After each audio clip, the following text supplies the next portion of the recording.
What is up, guys? It is Smoke by the Bay, back again with a treat for you guys. I got a throwback video of the Drew Estate Freestyle Live that came out in August, but I got it in mid-September. Check this banger out. If you didn't read on the side of the box already, this is a triple threat box coming through with 3 cigars in a pouch. The little cigar cutter you see, which is also a cigar holder right there. You see the little notch right there. And a cigar torch lighter. I really was excited for the ashtray that came with it as well.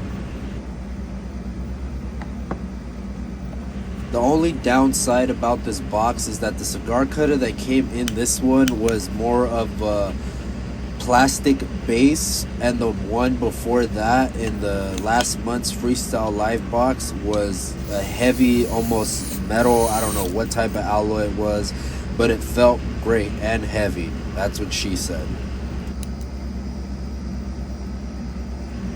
Don't be a noob like me. Make sure you purge your torch before you add butane. It'll definitely make your torch last a little longer. Probably a little cleaner as well. You won't get any air gaps or any mistaken burps if you've ever dealt with that.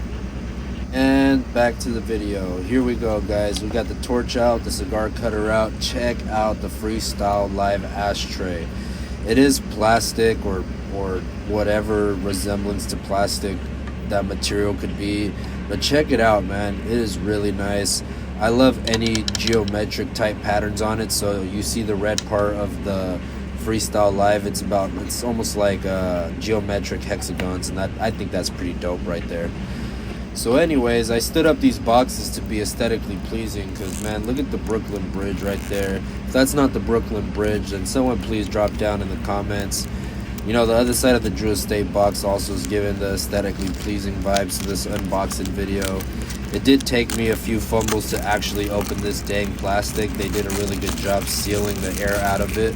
After ripping off the plastic, I had to gnaw through the black cardboard paper for a few minutes to make it seem like I was opening it for the first time with my nails right here, as you see. That was not the case. It took me about 3 minutes to try to perfectly open it, and we're barely taking out the cigars now.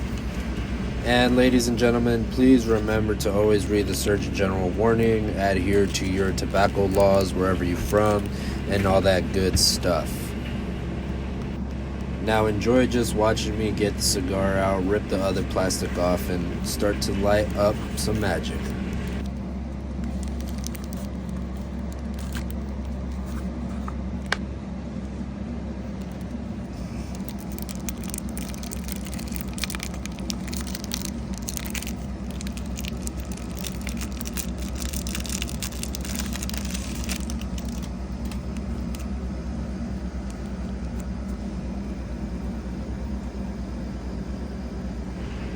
Alright guys, now that we got the cigars out, we're gonna do our signature flip-a-do that you've always seen. Alright, now that we got that covered, we're gonna pop the cigar out of the cellophane, give it a sniff, give it a touch, and give it a wet lip kiss at the cap just to see what type of cigar we're working with. Nom nom nom nom nom. The first flavors and smells that I got was just pure cow barnyard hay with that sweet undertone that everyone's been talking about. Right there, I did see that little bit of guts that you see in a lot of the Deadwood Tobacco Co. I just knew that there was going to be a sweet infusion to it, and I was all for it. As you could hear the little clickety clank of the cigar cutter, you'll definitely notice that it is very light and plastic-like, but it did cut through this bad boy perfectly, so there's really no complaints at all.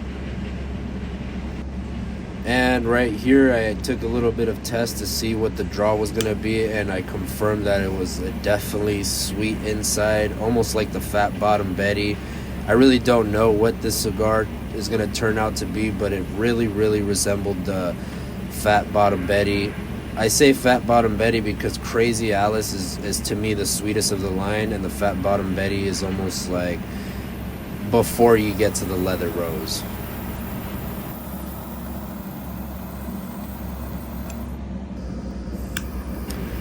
first draws right here, right off the bat, we're getting that pure sweet note, punch in the face, right out the nose and in the nostrils. It's a sweet leather comparable to papas fritas without the black pepper and the wood notes. So the flavors of the cigar stayed constant, and I'm all for it because it was not such a sweet powerhouse as the other Deadwood Co. cigars.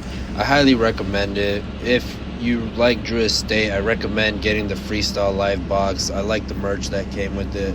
You can also see that black part of the tobacco is the infused parts, so it really stayed constantly sweet, but not overly sweet. If you liked the Deadwood Co. line, you'll definitely want to add this cigar to your roster, or at least try it for when it does come out. There was no hiccups, canoes, blemishes, cuts, or holes on this cigar. It had that bouncy recoil to it that anyone that likes a human cigar, if you like that, then you'll love this. Construction to me was 10 out of 10. I could have flicked the cigar cap off if I wanted to. Because there was no wow factor through the cigar, it stayed constant. I'm going to give the flavors an 8.5 out of 10. I still really did love the cigar, however, the rating of the flavor. Like most Drew Estate cigars, this cigar was smoky. I'm talking about the smoke factor of this cigar. Airflow going through it was like a steam train coming along the side of a mountain, full blast, eating nothing but coal, just chewing to success, man. So if you watch my shorts and my little reviews on cigars, I like to do a smoke rating. I give the smoke rating on this cigar a 10 out of 10 because it had good construction, good airflow.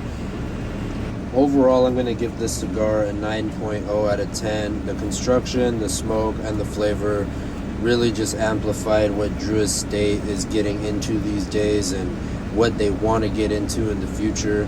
I highly recommend the box for the swag and the cigars. Hopefully the singles come out soon too.